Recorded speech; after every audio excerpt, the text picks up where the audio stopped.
Okay. So William, just tell me that, call me in a couple of weeks. That type of thing. But we've already talked, right? So William, let's get together. Today's Monday, tomorrow's Tuesday.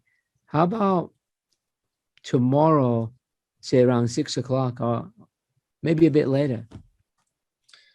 You know what? That's really not going to work for me, Richard. Why don't you just give me a call in a couple of weeks? Absolutely, it'd be a pleasure. Are you talking like 2-3 weeks from now? Yeah, something like that. That'd be fine. Okay, great. And when you do sell the property, where are you moving to? Because I'll bring some listings as well. I'm not sure I'm really comfortable talking about that just yet. Yeah, one step at a time, right? Yeah. It's better we do that when we get together. I know what you mean, yeah. But why sell? It's a good property. I mean, look at the location, a great neighborhood. Why sell in the first place? I feel that the market's pretty good. It's a good time to sell. Absolutely. So a good time to sell, right? And yeah, right. What have you noticed out there? I'm more concerned, I guess, about buying the buy side. I feel like I'll sell my house pretty quickly, but finding one might be a little difficult. Right. So that's going to be a challenge. But the thing is, you're looking to get the most money possible out of your property. Absolutely. Okay. You know what? I just looked at my diary. I'm actually not going to be far from you this afternoon. Are you home right now? Yeah, I am home right now. Yeah. You know what? I'll pop over. I'll take a quick look at the house, see how much we can get.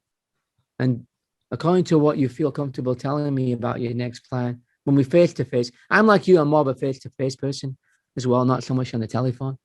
So when we face to face, you can tell me what you want to move to or whatever, and let's make a plan. And let's see if it's realistic. Okay, we can't find a place. We are not going to list it, right? Right. Yeah, I can't. I need somewhere to move to. Yeah, but if you have the confidence that you can find a place, then yes, we'll get it on the market and cash in on this great seller's market, right? I mean, that sounds good. Yeah, that's what I'm trying to do. So right now it's around 2 o'clock. I can be there around 3, maybe 3:30. So I'll pop by. We'll take a look at the property. And what kind of coffee do you take?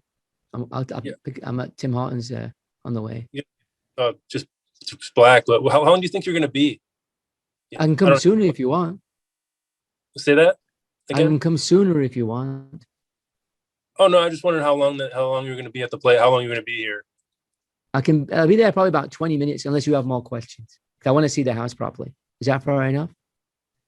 Yeah, I can give you 20. Okay, I can do the 20 minutes. Sure. Okay, and you have my full attention, right? Because I'm coming here prepared. I'll give me a chance to go on the computer, do some research on the property and what's going on. So when I come, I assume I'll have your full attention because we're going to talk about the price. I want you to make sure that you make a good decision so you can get the most money possible.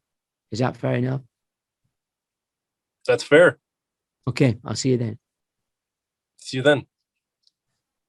Okay, so let's review that. Anybody that wants to make a comment? Because sometimes we get more knowledge from the review as well. So there's one thing that I did there, which I did things maybe you wouldn't notice until I mentioned it. But when he said, yeah, I'll give you 20 minutes. See, right there, if you let that go, and 99% of salespeople would have let that go. Right, Maurice? They would have let that go, right? Yeah, whatever. Yes, let it go. But I have to establish, hey, buddy, I'm coming over. You better take me seriously. I'm doing some work here. And I want your full attention. So I spoke to him almost like a teacher, slightly. Teacher to a pupil. Not where I'm demeaning him and respecting him, but I'm making sure that I don't buy into that. So you got to be in control. Don't let people slide these little comments in and let them go. It sets the frame of the relationship. And by the way, what I just said now in the last 5 minutes, there's no sales coach on the planet in real estate that trains that. So you can take that chunk out. You can't show me any coach that trains you what I just trained you in the last 5 minutes. So that's what we do when my clients, we do a lot of role playing and we break it down. And I got people who are in other coaching companies, one of the big ones that are famous for prospecting. And he's never even heard my stuff before. So that was really important. And that's what we do in the coaching calls. We break everything down so that you have that new tool now So remember, people will slip in little comments, and you can't let them get away with it, especially with bias, Chris. Yeah, we'll look around. We got a few agents. You guys say you can't let that go. Just by you letting go, you diminish your status to them. They go, yeah, whatever. Chris, yeah. And when I said, Richard, when I said to you, I wasn't comfortable telling you where I was moving to. That was a good one, because that was like, you did that on purpose to throw me off, which I love. I love challenges. Well, I can't remember what you said or how you switched it. I felt like I'm in a chess game with you, and you're like 2 steps ahead of me. So I can't think of a better objection afterwards. After you had said that, I'm like, well, it's just this weird normal conversation right now. It's not a big deal. I can't really explain how it works or how that happened, but that's what happens when I go on listing appointments. I can't even say this publicly because agents get mad, but maybe they don't believe it. But when you go on appointments, you shouldn't be getting that many objections if your presentation is good. Maybe one, like a question. You shouldn't be like 5 questions in a row. I went to one appointment, and I went with a gentleman called Robert. It was a townhouse, and there was one where the lady had a list of questions. And Maurice knows my personality really well, so it's almost like he was there. He could see this happening. So what happened is, she was with her husband, and I'm sitting across, and a person called Robert is with me. And I took Robert because he was good at servicing the property. But I did the presentation. And so she had a list of questions like this. How long in the business? Like things like that. And how many steps in your marketing plan? Like that. And you know what I did? I still remember. I was on the left, Robert was on the right. And I said, what's that? And he said, it's a list of questions. I go, an agent gave you that, right? And he said, yeah. And because they were setting you up with your set of questions to make that person whatever. Anyway, mainly what happened is that I remember this. I grabbed it. I said, you don't need that. I just folded it up. I just continued. And she was actually okay with it. Maybe it was a relief for her.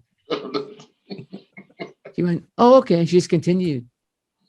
But I remember grabbing it and rolling. I said, you don't need that. The first thing I said is, an agent gave you that, right? So I gave her the chance. Never corner a cat. When you corner a cat, what happens? It scratches out, right?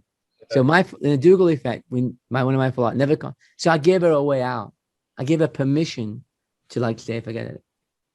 The word is permission. By me saying, the agent gave you that, right? So yeah, I gave it to you because he wants to make himself look good, and he arranged the questions that way. And you don't need that. I just said that. I was so commanding, but very relaxed. And just said, look, so where are we moving to? I just continued as if everything went on. And she was okay. She talked normally after that. So don't let people do that to you. You have to have a standard of how you'll operate. You respect them, and you expect respect back. And once you make that decision, your whole career is different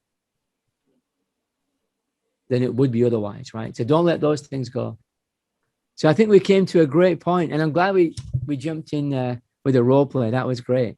And thanks for that feedback, William, too, on it too. Yeah, how you felt on it too. Yeah, that was good. And wow, what a great call. So thanks for being on the call. Really appreciate you guys. And if anybody is looking for coaching, let me know. The one-on-ones, I got a waiting list. I'm not really taking the one-on-ones, but I have a group program if you're interested in that. And if you want to get on the one-on-one, I can put you on the waiting list. All right. Thanks a lot, everybody.